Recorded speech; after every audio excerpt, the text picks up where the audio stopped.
Thank you, thank you, thank you doctor Arvind Arhan ji. आपका नाम भी बहुत सुंदर है, बुद्ध से संपर्क कराता है। तो बहुत बहुत धन्यवाद, साधुवाद आपके आज के इस निमंत्रण के लिए। और बाकी सभी उपस्थित सभी मित्रों को मेरा प्यार भरा जय भीम, नमो बुद्धा। और 2022 की सभी को नए वर्ष की बहुत सारी शुभकामनाएं। तो जैसा हम डायरेक्ट विषय पर आते हैं, और जिस प्रकार से इस विषय की जो पसंदगी की जो पार्श्वभूमि है, ये 2 दिन पहले ही हमारी डॉक्टर अरविंद जी के साथ जो हम बात कर रहे थे, और उस चर्चाओं में से विषय आगे आया और उन्होंने कहा कि इस पर हम कुछ संवाद कर सकते हैं। और चाहते तो हम दोनों मिलकर भी बात कर सकते थे बहुत सारी, लेकिन उनका एक अच्छा प्रयास है कि बाकी भी इस विचारधारा से जुड़े हुए लोग हैं जो काफ़ी लंबे समय से अलग अलग क्षेत्र में कार्य कर रहे हैं। तो क्यों ना हम अपने विचारधारा के लोगों के साथ हम इसी विषय को लेकर थोड़ी स्पष्टता से हम बात करें, ताकि हम अपनी जो खोई हुई विरासत जो बाबा साहब ने हमें दी हुई है धम्म क्रांति के माध्यम से, तो उस विरासत को हम कैसे आगे लेके जा सकें। तो विषय भी बहुत ही सुंदर, ऐसा विषय मेरे चिंतन में मैं सुबह से जब से मुझे इस विषय के बारे में बात करना था, इस विषय को लेके मैं सोच रहा था, और सोचते सोचते कुछ बातें मैं आपके बीच में मैं रखने वाला हूँ। तो विषय हम सभी को पता है कि जिस विषय पर मैं बात करने वाला हूँ वो है धम्म की दशा और दिशा। दशा का मतलब हमें, अगर हम अपनी और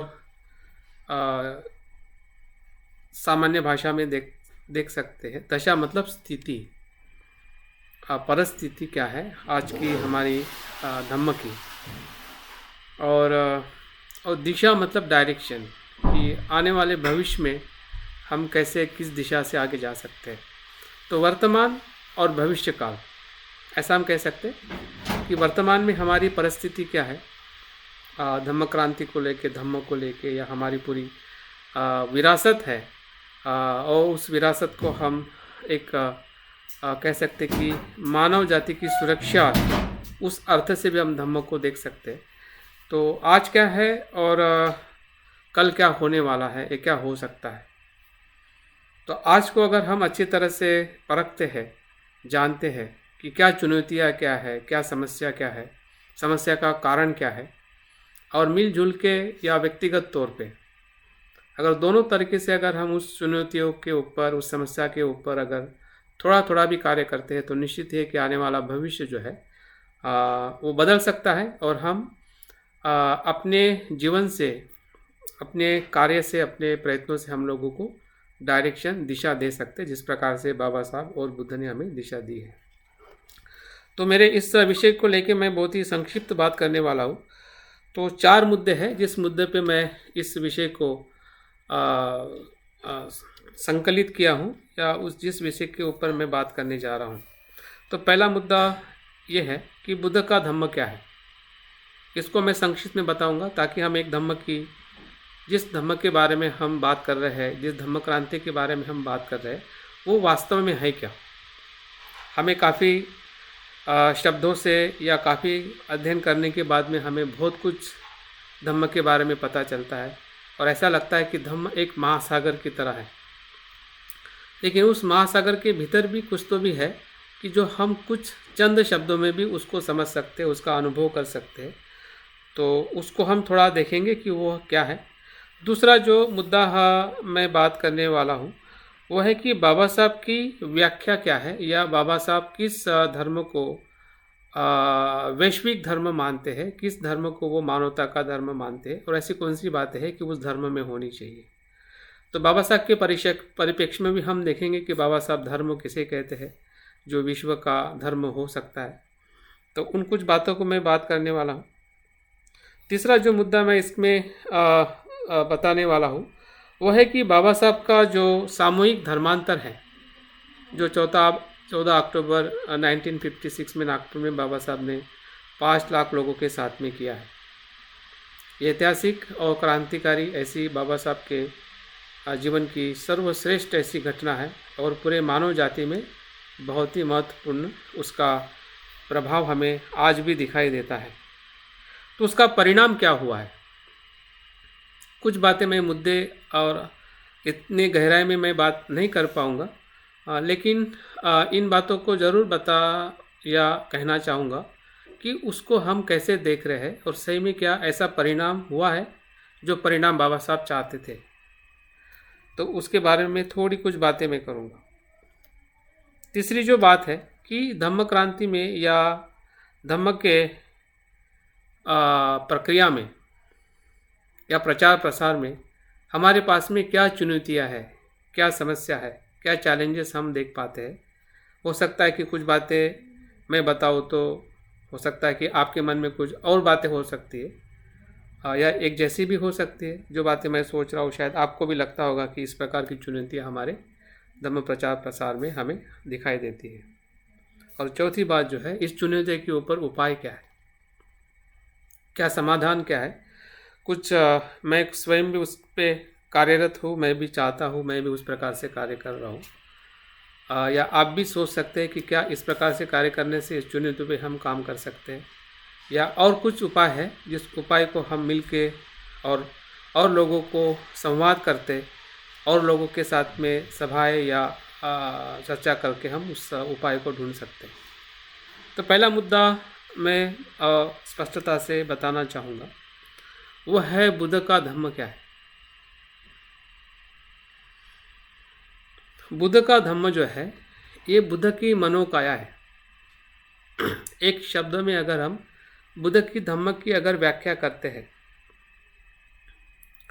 तो बुद्ध के मन की एक काया है, मतलब मन से जो बुद्ध ने अनुभव किया है, मन का स्वभाव जो बुद्ध ने अनुभव किया है, मनुष्य के पूरे मानव जाति के मन का स्वभाव जो बुद्ध ने अनुभव किया है, उसी अनुभव का वर्णन धम्म है।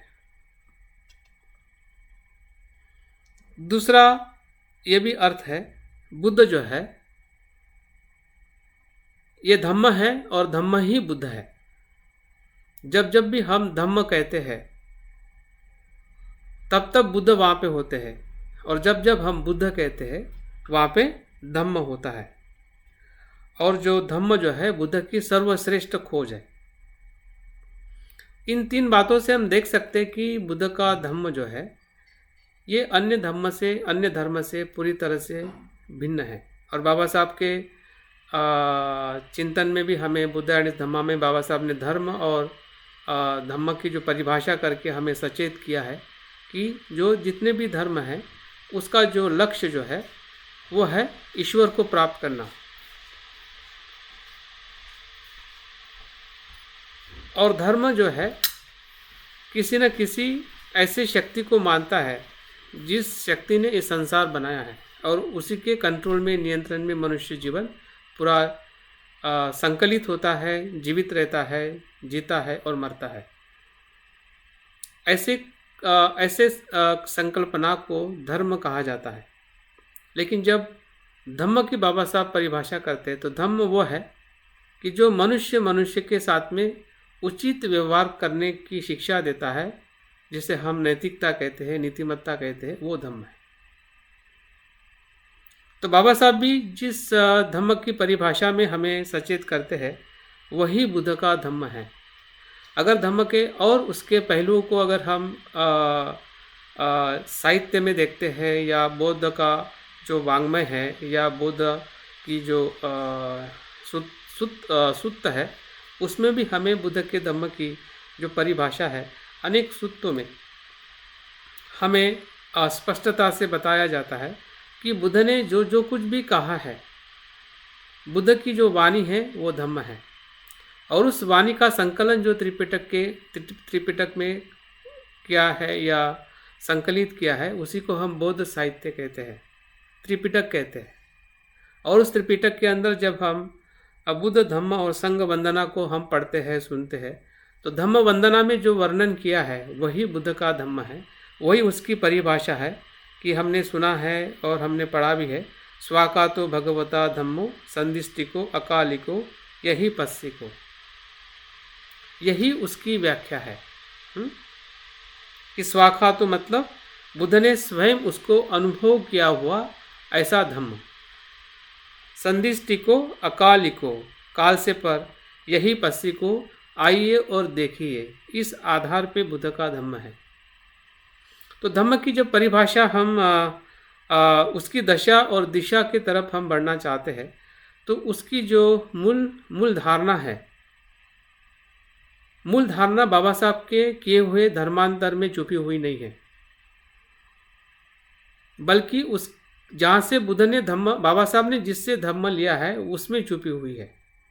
और बाबा साहब स्वयं कहते हैं कि मेरे पहले जो गुरु है बुद्ध है, और बुद्ध की जो अनुभूति जो है, जो बुद्ध ने स्वयं लेके उपदेशों में हमें संकलित करते हुए ग्रंथों में, रचनाओं में पढ़ने को मिलती है। और उसी ग्रंथ की रचना से ही जब बाबा साहब 14 वर्ष के थे तब उन्होंने बुद्ध चरित पढ़ा, तब जाके उनके बुद्ध के जीवन और उनके धर्म के बारे में उनको पता चला। अगर ग्रंथ की रचना ही नहीं की होती तो शायद बुद्ध के जीवन के बारे में पर बाबा साहब के 14 वर्ष में उन्हें वो पता नहीं चलता कि बुद्ध कौन थे। तो बाबा साहब के जीवन में जो हम धम्म देखते हैं उसका भी स्रोत जो है बुद्ध की अनुभूति की वाणी है, जिसे हम नैसर्गिक सत्य कहते हैं, मन का स्वभाव कहते हैं, मन की शक्ति कहते हैं। कि जो मनुष्य जो कर्म करता है, जो सोचता है वैसे करता है, वैसा ही उसे फल मिलता है, वही धर्म है। और अकुशल सोचेगा, अकुशल करेगा, अकुशल बोलेगा तो दुख उसके साथ में हमेशा बना रहेगा, वो उसका परिणाम है। सुख, अच्छा विचार करेगा, अच्छा बोलेगा तो सुख ही मिलेगा, सुख उसका परिणाम है। जिस नियम को हम प्रतीत समुत्पाद कहते हैं वही बुद्ध का धम्म है। तो धम्म की गहराई अगर हम आज के आधुनिक परिप्रेक्ष्य में भी देखते हैं कि आज का साइंस, आज का विज्ञान, आज का तंत्रज्ञान इसी बात पे पूरी तरह से अवलंबित है, या जितनी भी खोजें हुई है इसी तत्व से हुई है जिसे हम प्रतीत समुत्पाद कहते हैं, जिसे कॉज कंडीशन और इफेक्ट कहते हैं। ऐसा कोई सिद्धांत, कोई ऐसा दर्शन नहीं है कि जो इस नियम से विपरीत चल के साइंस की खोज करता है। तो बुद्ध का धम्म जो है वो उस समय ही वैज्ञानिक था। आज भले हम वैज्ञानिक की बात करते हैं, आज हम साइंस टेक्नोलॉजी की बात करते हैं, लेकिन बुद्ध का अस्तित्व ही वैज्ञानिक अस्तित्व है। उनकी हर एक बात बताई हुई वैज्ञानिक है, क्योंकि बुद्ध ने किसी भी अपनी बात को किसी पे थोपा नहीं है, पहली बात। दूसरी बात, उन्होंने मनुष्य को स्वतंत्रता दी है अपने धर्म को स्वीकार करने की। बाकी ऐसे कोई धर्म नहीं है, कोई गुरु नहीं है, ऐसी कोई परंपरा नहीं है कि अपनी बात को स्वीकार करने के लिए किसी को दबाव या नियंत्रित ना किया हो। बुद्ध ही ऐसे पहले व्यक्ति है कि जिन्होंने अपने धर्म को लोगों को देने के लिए, स्वीकार करने के लिए पूरी तरह से स्वतंत्रता दी है। तो एक तरफ से बुद्ध के तरफ से आया हुआ अनुभव और दूसरी तरफ से मनुष्य ने किया हुआ अनुभव, इसमें पूरी तरह से संतुलन है और वही धम्म है। अगर बताने वाला हमें अच्छी बात अगर फोर्स से बता रहा है या ताकत से बता रहा है या आपको नियंत्रित करने के लिए बता रहा है, या फिर लेने वाला भय से ले रहा है, लेने वाला अंधश्रद्धा से ले रहा है या मजबूरी से ले रहा है, तो वो भी धम्म नहीं हो सकता है। और इस तरीके से हमने बाबा साहब के धम्म क्रांति को देखना चाहिए कि बाबा साहब ने भी कभी भी किसी भी मनुष्य के, अपने किसी भी अनुयायी पे तनाव, फोर्स या नियंत्रण या ज़बरदस्ती नहीं की है, और ना ही बाबा साहब के लेने वाले लोगों ने इस प्रकार से धम्म को लिया है। तो ये जब तक तत्व हम बुद्ध से, या जहाँ से इसकी शुरुआत हुई है, जहाँ से इसका उद्भव हुआ है, उस मूल स्वरूप से अगर हम समझे, तभी हम बाबा साहब के धम्म क्रांति की जो आज की परिस्थिति के जो कुछ भी कारण हैं वो हमें स्वयं को ही पता चलेंगे। और जब हमें स्वयं को ही पता चलेंगे तो उसका कारण और उसका निवारण भी पता चलेगा। अन्यथा क्या होगा कि हम औरों को दोष देंगे, समय को दोष देंगे कि समय ऐसा था, लोग ऐसे थे, उन्होंने ऐसा किया, उन्होंने ऐसा किया, ये ऐसा ही रहेगा, ये नहीं हो पाएगा। बहुत सारे कारण हमारे सामने आ सकते हैं क्योंकि हम उस परिस्थिति को पूरी सामर्थ्यता से या पूरी तरह से हम देख नहीं पा रहे हैं कि धम्म क्या है। धम्म कैसे उद्भव होता है, कहाँ से उद्भव हुआ है और वो किस प्रकार से वो बताया गया है और लोगों ने भी किस प्रकार से उसको लेके उसका अनुभव किया गया है। तभी तो धम्म का प्रचार प्रसार हुआ है। वो धम्म के प्रचार प्रसार में कभी भी हमें लोभ, लालच या किसी का भी प्रलोभन दिखाई नहीं देता है, ना जबरदस्ती दिखाई देती है। बुद्ध के बाद में जितने भी हमारे बौद्ध आचार्य हुए हैं, जितनी भी परंपराएं, अगर हम 12वीं शताब्दी तक जितना भी हमारी विरासत रही है, ऐसी कोई भी एक घटना, कोई भी ऐसा व्यक्ति ऐसा हमें इतिहास में दिखाई नहीं देता है कि किसी राजा को, किसी रंक को, किसी महिला को, पुरुष को प्रलोभन देके या भय दिखा के या किस प्रकार का शस्त्र अस्त्र दिखा के उनकी शिक्षा, बुद्ध की शिक्षा उनको उसने दी हो। ऐसा इतिहास में तो मुझे अभी तक पढ़ने में नहीं आया है। क्यों? लेकिन बाकी धर्म में हमें ऐसा बहुत कुछ पढ़ने में आता है, भले वो क्रिश्चियन धर्म हो या मुस्लिम धर्म हो या हिंदू धर्म हो या ब्राह्मण धर्म हो, उसमें सभी धर्म में हमें इस प्रकार के धर्म का आचरण करने के लिए या उसका प्रचार प्रसार करने के लिए ऐसे संसाधनों का इस्तेमाल करके लोगों को गुमराह करके या भय दिखा के धम्म में परिवर्तित किया जाता है। जबकि बुद्ध के धम्म में, जिस बुद्ध धम्म की हम बात कर रहे हैं, यही पस्सिको अकालिको, इसमें कोई किसी को दिखा नहीं सकता है, स्वयं को ही उसका दर्शन करना होता है, अनुभव करना होता है। वही धम्म है। अभी हम आते हैं कि बाबा साहब के धम्म की व्याख्या में क्या बातें थी जो बाबा साहब कहते थे कि ये धर्म है, ये धर्म, ये तत्व अगर किसी भी धम्म में होते हैं, किसी भी धर्म में होते हैं, वही धर्म जो है विश्वव्यापी हो सकता है या सभी मानव जाति के लिए आचरणशील हो सकता है। इसका आधार हम सभी को पता है कि बाबा साहब ने लिखा हुआ महत्वपूर्ण जो लेख है 1950 में महाबोधि सोसाइटी में, बुद्ध उनके धम्म का भवितव्य, इसको हमने बार बार पढ़ना चाहिए और पढ़ना ही नहीं चाहिए, इसके ऊपर हमने चर्चा करनी चाहिए कि बाबा साहब स्वप्न क्या देखते थे। ये बाबा साहब का स्वप्न था कि वो बुद्ध को कैसे देखते थे, बाबा साहब धम्मों को कैसे देखते थे, बाबा साहब संघों को कैसे देखते थे। इन तीनों बातों का संपूर्ण एक निचोड़ जो है और कहीं पे हमें दिखाई नहीं देता है, यही एक महत्वपूर्ण लेख है जिसमें बाबा साहब पूरी गहराई से तुलनात्मक और बहुत ही उनकी जो आंतरिक जो भाव था या 1950 तक जो उनका अध्ययन रहा होगा और चिंतन रहा होगा, उस सभी अनुभवों के आधार पे ये लेख जो है एक बहुत ही महत्वपूर्ण बाबा साहब का अनुभव भी कह सकते हैं कि जिस अनुभव को अगर हम देखते हैं तो हमें 4 बातें बाबा साहब इसमें बताते हैं कि वैश्विक धर्म वही हो सकता है जिसमें वैज्ञानिकता हो, तर्क पे आधारित धर्म हो, वही श्रेष्ठ और मानवतावादी धर्म हो सकता है, जिसमें नैतिकता हो। दूसरी बात, मैं ज़्यादा उसमें सकुलता में नहीं जाऊंगा। तीसरी जो बात है कि वो मानवीय मूल्य पे आधारित हो, स्वतंत्रता, समता और बंधुता। और चौथी जो बात बाबा साहब कहते हैं कि उस धर्म ने गरीबी को स्वीकार नहीं करने वाला हो। गरीबी का उदात्तीकरण या गरीबी अच्छी है, गरीब लोग अच्छे होते हैं ईश्वर के लिए, धर्म के लिए या धर्म के आचरण करने के लिए, ऐसी बात करने वाला वो धर्म ना हो।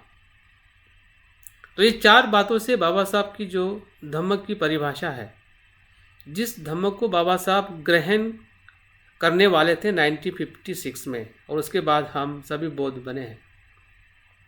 लेकिन बाबा साहब का पूरा तन मन और पूरा उनका जीवन पहले से ही बौद्ध में था। अगर बोध में नहीं होता तो इतनी गहराई में, इतनी स्पष्टता से, इतनी श्रद्धा से बाबा साहब बुद्ध धम्म संघ के बारे में बात नहीं करते। और बहुत सारे बाबा साहब ने चुनौतियाँ भी दी है संघ के माध्यम से कि संघ कैसे होना चाहिए। और आ, उनके उस प्रयास को काफ़ी लोगों ने गलत भी कहा है। गलत उन लोगों ने कहा है कि जो पारंपरिक तौर पे सोचते थे कि यही सच है, ऐसा ही होना चाहिए। ऐसी बातों को भी बाबा साहब ने, भले वो बौद्ध धर्म से हो, उसको भी बाबा साहब ने नकारा है। और इसलिए बहुत सारे लोग बाबा साहब के उस विचारों से अनुकूल भी नहीं थे और उनको विरोध करते थे कि बाबा साहब की ये बात सही नहीं है। लेकिन बाबा साहब जानते थे कि इसका आज का और आने वाले समय में क्या परिणाम होने वाला है। और वो हमें 1956 में बाबा साहब ने दी हुई 22 प्रतिज्ञाओं में हमें दिखाई देता है। तो बाबा साहब इसमें 4 बातों को लेके जो बात करते हैं, और उससे हमें इस बात का बोध होता है कि जो बुद्ध से आया हुआ धम्म जो है, इन 4 बातों में समाविष्ट हो जाता है बाबा साहब की व्याख्या में। क्योंकि जब इन 4 बातों से हम अन्य धर्म के बारे में जब तुलनात्मक सोचते हैं, तो ऐसा कोई धर्म नहीं है कि वो 4 बातों पे पूरी तरह से खरा उतरता है। सिर्फ बुद्ध और बुद्ध का ही धम्म है जिसमें वैज्ञानिकता है, जिसमें नैतिकता है, जिसमें मानवतावादी मूल्यों को स्थान दिया है, और जिसमें बुद्ध ने गरीबी को नकारा है। बुद्ध कहते हैं कि गरीबी जो है, ये सबसे बड़ा, दारिद्र्यता जो है, दुख का कारण है।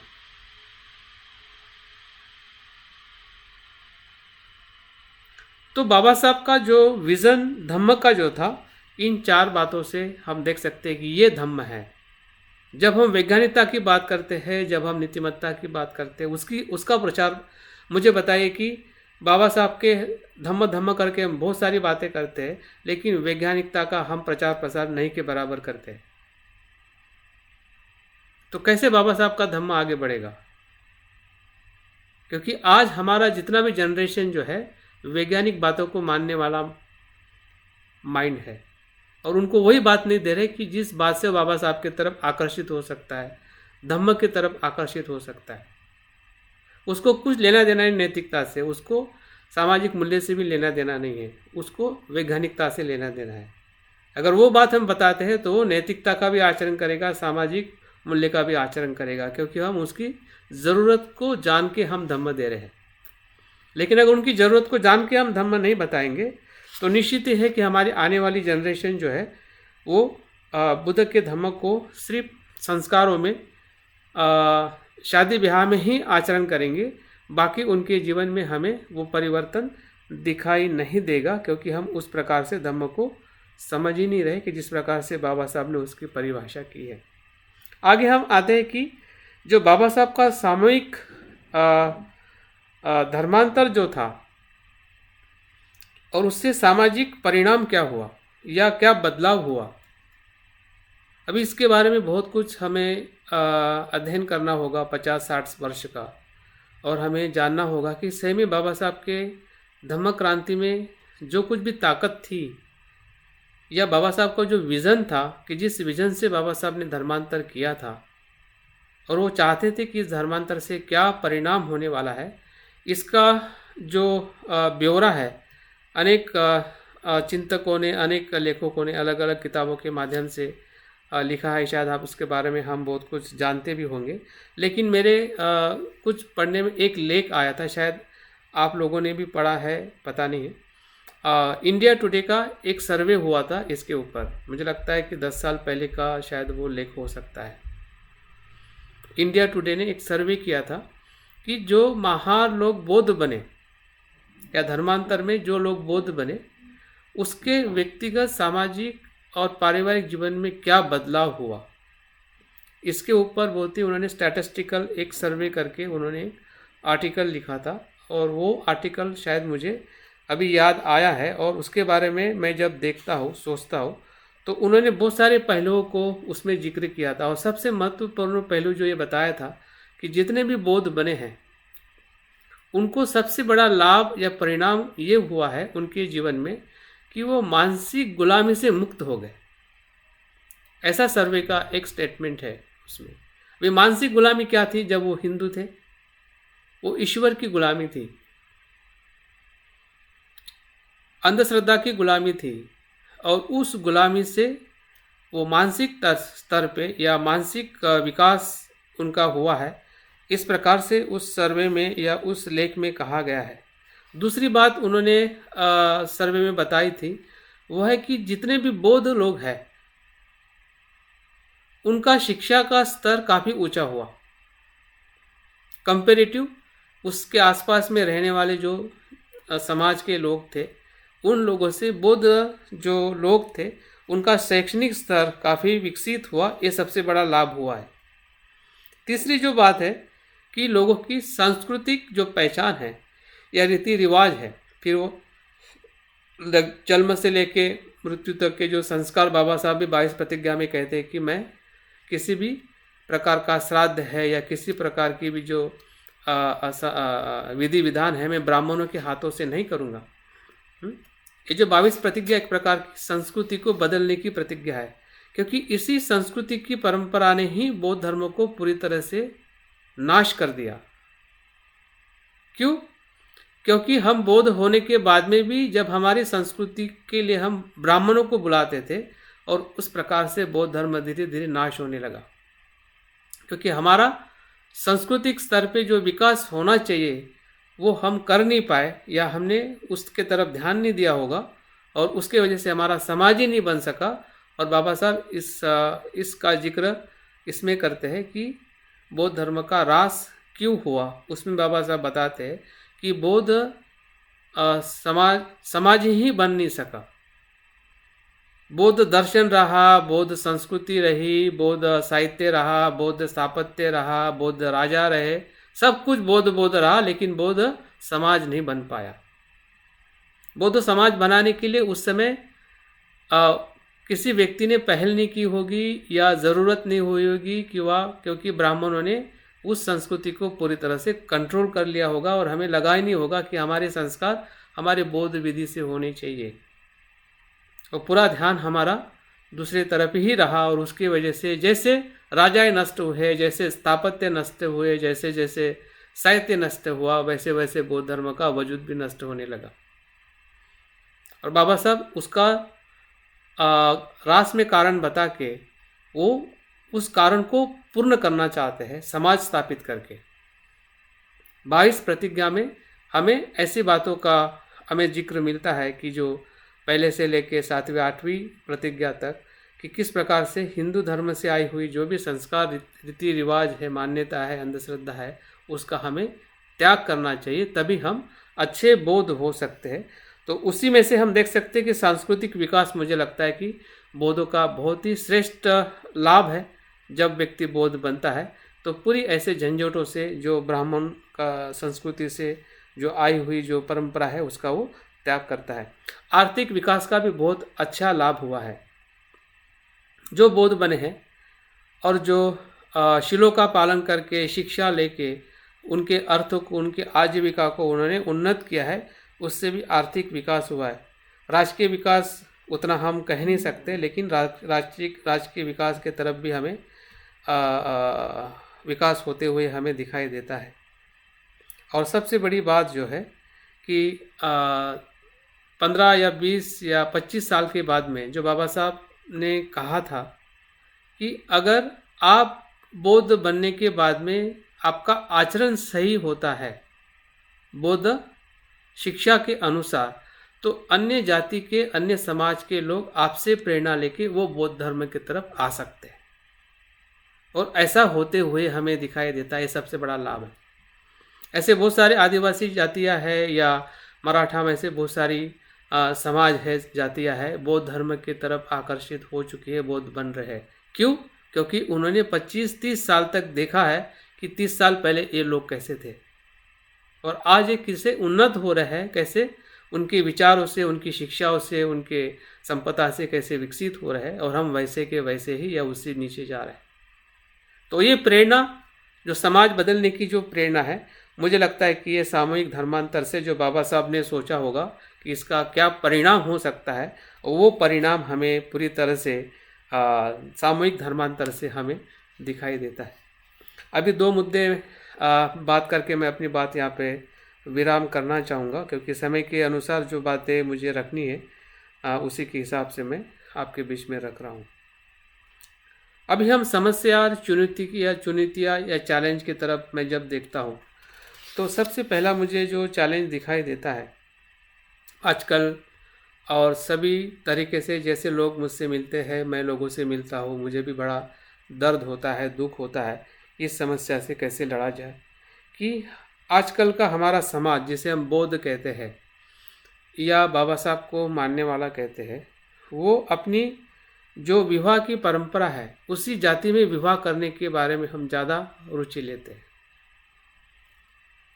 हमारी रुचि परिवार की या बौद्ध होने के बाद में भी, या बाबा साहब का अनुयायी कहने के बाद में भी, हमारी रुचि विवाह करने का हमारा जो पसंदगी जो है, क्योंकि विवाह एक अपने आप में सामाजिक परिवर्तन है।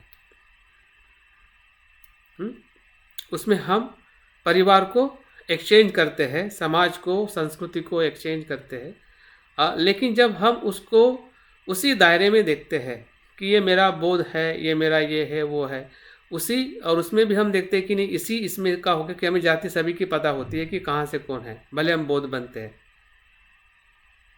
तो वो चुनौती जो है, जो हमारे भीतर की है, और उस चुनौती के लिए हम किसी को दोष नहीं दे सकते हैं कि इसके वजह से हम ऐसे हैं। और इस चुनौती के ऊपर, इस समस्या के ऊपर हमने कैसे प्रयास करना चाहिए, ये चुनौती हमारे लिए बहुत ही खतरनाक है। क्योंकि जैसे जैसे हमारी जनरेशन आगे बढ़ते जा रही है, वैसे वैसे युवा युवतियाँ आगे आके या उनके परिवार के सामने भी एक चैलेंज होता है कि विवाह का कैसे मैचिंग करें। और उसी तरीके से हम जो हमारी पूर्वगत सोच है, मर्यादित सोच है, उसी सोच के कारण ही हमारे लिए बहुत ही बड़ी चुनौती हो चुकी है। उस पर हम देख सकते हैं कि क्या ये चुनौती हमारे आसपास में से दिखाई दे रही है या नहीं। दूसरी जो चुनौती दिखाई देती है कि हम चाहते हैं कि हमारा धम्म जो है संख्या में बढ़ते जा रहा है, लेकिन ऑन पेपर संख्या में उतना ही रुका हुआ है।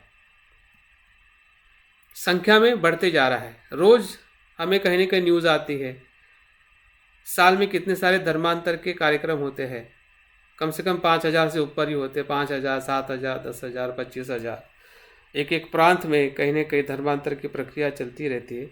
लेकिन संख्या में हमारा जो परसेंटेज जो है वो वही के वही दिखाई देता है। ये भी हमारे लिए चुनौती है, ये भी समस्या है कि इसके ऊपर भी हम कैसे कार्य कर सकते हैं। और उसके पीछे अपनी जनगणना शो नहीं करने का भी कारण कहने कि हमारे जो विद्यार्थी है या हमारे उनके जो पेरेंट्स है कि स्कॉलरशिप है, नौकरी है, इसके प्रति जो एक संभ्रम निर्माण हो जाता है कि अगर हम अपने जाति के साथ धर्म को अगर उल्लेख करते हैं, लिखते हैं या कहीं एक्सप्रेस करते हैं, तो कहीं ना कहीं हमारी जो फैसिलिटी जो है, गवर्नमेंट फैसिलिटी है, उससे हम वंचित हो सकते हैं। और वो कहीं ना कहीं हमेशा एक आर्थिक या शैक्षणिक जो लाभ नहीं मिलने का भय जो है, ये भी हमारे लिए एक भय है, ये वास्तविकता नहीं है, लेकिन ये भय काफ़ी लोगों को संभ्रमित कर रहा है। चुनौती के तौर पे उसको हम देख सकते हैं और जहाँ पे हम उसके ऊपर कार्य कर सकते हैं।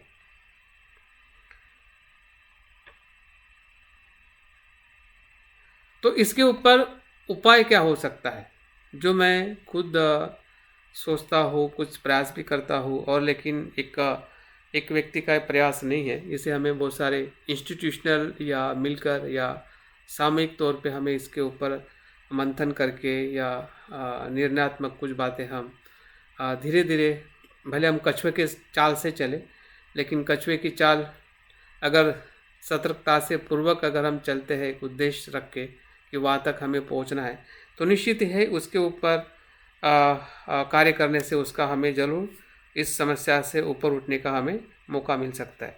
तो उपाय के तौर पे मैं जब देखता हूँ कि पहली जो समस्या पे अगर कार्य हमें करना है, जातिगत जो हमारा सोच है, तो हमने विवाह के लिए खुला रहना चाहिए। एज अ पेरेंट्स, भले पेरेंट्स इतना खुले मन के कभी कभी नहीं भी होते, ऑर्थोडॉक्स माइंड के होते, लेकिन जो आने वाली जनरेशन में हमने वो चेतना डालनी चाहिए कि जब आप बौद्ध होते हैं तो आपकी पहले तो जाति नष्ट हो जाती है, और आपके लिए विवाह करना एक खुला प्लेटफॉर्म है। उसी जाति में विवाह करना ये आपके लिए बंधनकारक नहीं जब हम बौद्ध बनते हैं। किसी जाति से है तो हो सकता है कि वो उसी प्रकार से सोचता है, उसी प्रकार से उसकी मान्यता होती है, लेकिन जब हम उस धम्म को देख के अगर बौद्ध बनते हैं कि जो बुद्ध से आया हुआ धम्म या बाबा साहब ने जो बताए हुए तत्व का धम्म, तब जाके हमारे मन में बदलाव हो सकता है। लेकिन अगर हम सिर्फ एक फैशन के तौर पे कि भाई मैं बौद्ध बन गया हूँ, मैं अपने आप को बौद्ध आइडेंटिफाई करता हूँ, बौद्ध लिखता हूँ, बौद्ध बोलता हूँ, हाँ मेरी पहचान बौद्ध बताता हूँ, उसके लिए अगर बौद्ध धम्म को अगर हम यूज़ कर रहे हैं तो हमारा मन वैसे ही रहेगा और उस पर कहीं ना कहीं हमें अटैक करना पड़ेगा। उसके प्रति हमें बौद्ध बने हुए लोगों को हमें सजग करना पड़ेगा कि भाई आप बौद्ध बने हैं तो आपने अपने वैवाहिक जो संस्थान है, वैवाहिक जो आपकी सोच है अपने लिए, बच्चों के लिए ये खुली रखनी चाहिए, हाँ, ताकि हम किसी भी पसंदीदा जो व्यक्ति है, लड़का हो लड़की हो, उसके तरफ हमारा एक खुलापन रह के हम विवाह के संस्थान को या विवाह को हम आगे बढ़ा सकते हैं। क्योंकि एक विवाह ही है कि जिससे हम जाति को या धर्म को प्रचार प्रसार कर सकते हैं। हमने देखा होगा कि जितने भी बौद्ध धर्म का प्रचार प्रसार होने के बहुत सारे ऐसे प्रसंग हैं कि विवाह से ही बौद्ध धर्म जो है जापान से तिब्बत में आया था, और ऐसे बहुत सारे देश जो है, राजा जो है बौद्ध बने थे, देश के देश बौद्ध बने थे, और कितने काल तक बौद्ध धर्म का प्रचार प्रसार उस समय में आगे बढ़ते गया है। तो विवाह एक कोई सामान्य बात नहीं है। अगर हम उस खुले मन से अगर बुद्ध के धम्म को समझ के अगर हम विवाह संस्थान को चलाते हैं, हाँ, तो बहुत बड़ा परिवर्तन होने की संभावना है। और हमारी ये चुनौती जो है जातिवाद की हो या उसी आसपास के लोगों के साथ विवाह करने की जो मानसिकता हो, वो बौद्ध की मानसिकता नहीं हो सकती अगर हम गहरे धम्म के अनुभव के स्तर पे उसको देखते हैं। दूसरी जो समस्या जो थी जनगणना को लेके, उसको हमने उसका भी हमने अवेयरनेस करनी चाहिए, ताकि उस अवेयरनेस से लोग जागरूक हो कि कम से कम भले आप आपके जाति के कॉलम में SC ST लिख सकते, लेकिन आप आपके धर्म के कॉलम में बौद्ध ही लिखिए, क्योंकि धर्म का कॉलम हर जगह पे होता है जहाँ पे भी उसकी जो आवश्यकता होती है, और उस जगह पे हम खाली रखने से, कुछ नहीं लिखने से या हिंदू लिखने से उससे हमें कुछ भी लाभ होने वाला नहीं है। और वो उसी से ही उसकी गणना काउंटिंग हो सकती है अगर हम उस कॉलम को फिलअप करना शुरू करते हैं। अन्यथा गणना में हम उतने ही रहेंगे, संख्या में भले हम बढ़ते जाएंगे कहने के लिए, लेकिन जो उसके आगे के जो हमें लाभ है, जैसे कि पर्सनल लॉ अगर हमें बनाना है या बाकी क्या कहते हैं कि माइनॉरिटीज़ की जो फैसिलिटीज़ जो है, हाँ, वो फैसिलिटीज़ लेने के लिए भी हमें कहने की हमारी संख्या का अनुपात है या संख्या के अनुपात में ही हमें सरकारी लाभ है, सरकारी जो फैसिलिटी है वो प्राप्त होती है। तो बहुत सारे चीज़ें हैं कि जिससे हम वंचित हमेशा बने रहेंगे अगर उस पर हम थोड़ा जागरूकता से कार्य नहीं करते हैं। और तीसरा महत्वपूर्ण जो मुद्दा लेके मैं अपनी बात पूर्ण करना चाहूँगा वो है, क्या हमने हमेशा जो बाबा साहब ने धर्मांतर, सामूहिक धर्मांतर किया है, कि वैसे ही हमने धर्मांतर करना चाहिए कि दूसरा भी उपाय है? तो बाबा साहब का सामूहिक धर्मांतर हमारे लिए आज के परिप्रेक्ष्य में बहुत सारे स्टेट में चुनौती बन चुका है, क्योंकि जहाँ जहाँ पे भी जिस राज्य में धर्मांतर के विरोध में या धर्मांतर करने के लिए जो कानून बने हैं, कानून जब तक नहीं बने थे तब तक तो बहुत कुछ हो चुका है, लेकिन उसके बाद में क्या वैसे ही सामूहिक धर्मांतर को ही हमें आगे ले जाना चाहिए, या सामूहिक धर्मांतर के ऑप्शन में भी हमने छोटे छोटे धर्मांतर करने चाहिए जिसमें हमें किसी भी कानून की परमिशन लेने की ज़रूरत नहीं है, ताकि हम लोगों तक धम्म की सही जो आचरण पद्धति है या आचरण के तौर पे हमने लोगों को धम्म को परिवर्तित करके बौद्ध बनाना चाहिए। संख्या में सिर्फ बौद्ध की संख्या बढ़ाने से एक तो हमारी लोक संख्या में भी काउंट नहीं हो रहा है, और दूसरी तरह से हर गवर्नमेंट ज़्यादा जागरूक हो रही है। जितना आप संख्या में ज़्यादा धर्मांतर करते हैं उसका इम्पैक्ट दूसरे स्टेट में जाता है, और वो स्टेट में आपके धर्मांतर के पहले लॉ बन जाता है कि ऐसा सामूहिक धर्मांतर इस प्रकार से नहीं होगा। और उसका हम उदाहरण देखते हैं गुजरात के बाद में तुरंत यूपी में हुआ, क्योंकि यूपी में गुजरात के बाद में धर्मांतर की प्रक्रिया बढ़ने वाली थी या बढ़ भी चुकी थी। तो ऐसे धर्मांतर को रोकने के लिए जो कानून बनाए जा रहे हैं, और उसके ऊपर हम सिर्फ सामूहिक धर्मांतर के लिए अगर आगे आते हैं तो हमें परमिशन लेने की बहुत बड़ी चुनौती है। और परमिशन लेने के बाद में भी अगर हम धर्मांतर के प्रोग्राम में देखते हैं 5 लाख लोग जमा होते हैं, लेकिन धर्मांतर करने वाले बड़े मुश्किल से 500 लोग होते हैं, और कहा जाता है कि 5 लाख लोग इकट्ठा हुए थे। तो एक्चुअल में धर्मांतर तो 500 लोगों का ही होता है, लेकिन 5000 इकट्ठा हो जाते हैं। तो धर्मांतर वैसे भी सामूहिक धर्मांतर इसके वजह से पूरी तरह से रुका हुआ है जिस प्रकार से कानून बना है। लेकिन मुझे ऐसा लगता है, और मैं भी इसी प्रकार से कार्य करने के लिए मैं अपने आप को सक्षम करता हूँ या मैं प्रयास कर रहा हूँ कि छोटे छोटे 2-4 लोग तैयार होकर धर्मांतर कर दीजिए घर के अंदर ही। उसमें तो किसी की परमिशन लेने की ज़रूरत नहीं है। अगर 2 परिवार तैयार है कि त्रिशरण बोल के तो करना है, किसी को तो हमें पंडाल में बुलाना नहीं है, हाँ, जाहिरात तो करना नहीं है। जब आप जाहिरात करते हो, शोबाजी करते हो, तब जाके परमिशन की ज़रूरत पड़ती है। और शोबाजी में मैंने देखा है जितने भी धर्मांतर बाबा साहब के बाद में अक्सर हुए हैं, उसमें लोग नहीं बदले, सिर्फ इतना हुआ है कि नाम हुआ है कि किसने धर्मांतर किया है, हाँ, और कितने लोग आए थे। इससे ज़्यादा कुछ मुझे उसका इम्पैक्ट दिखाई नहीं देता है। हाँ, धर्मांतर बनने के बाद उन्होंने स्वयं जो परिवार लोगों ने कुछ आचरण करने के लिए किसी लोगों से अगर मिले हैं, आचरण किया है, आचरण करके आगे आए हैं, वो स्वयं के प्रयास से है।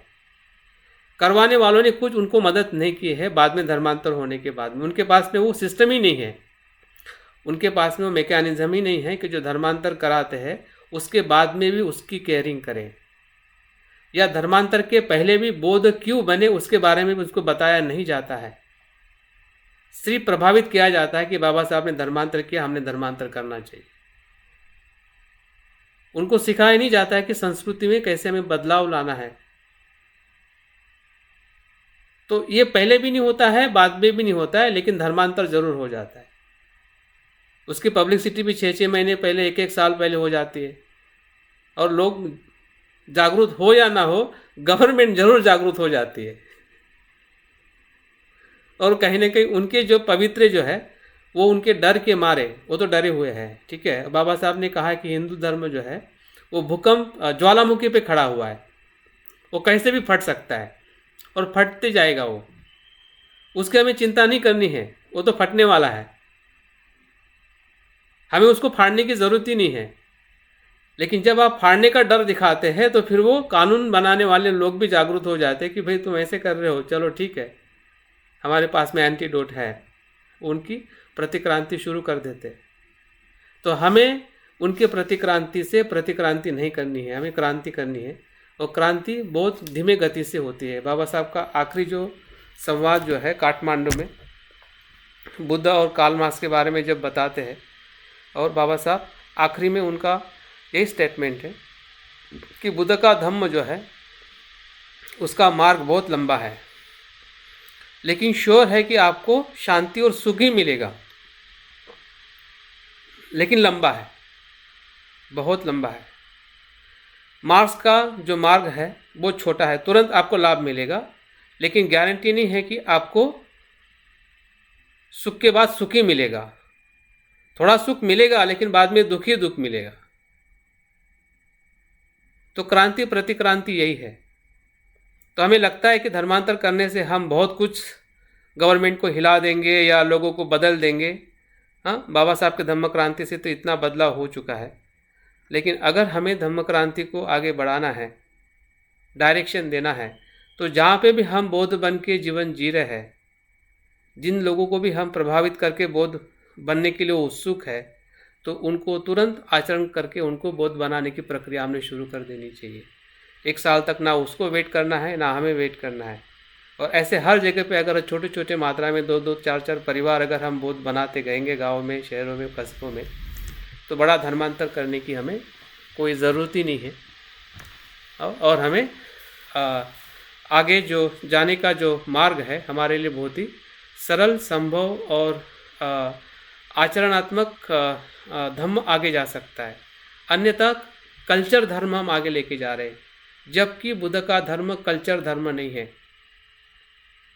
बुद्ध का धम्म जो है ओरिजिन नैसर्गिक धम्म है।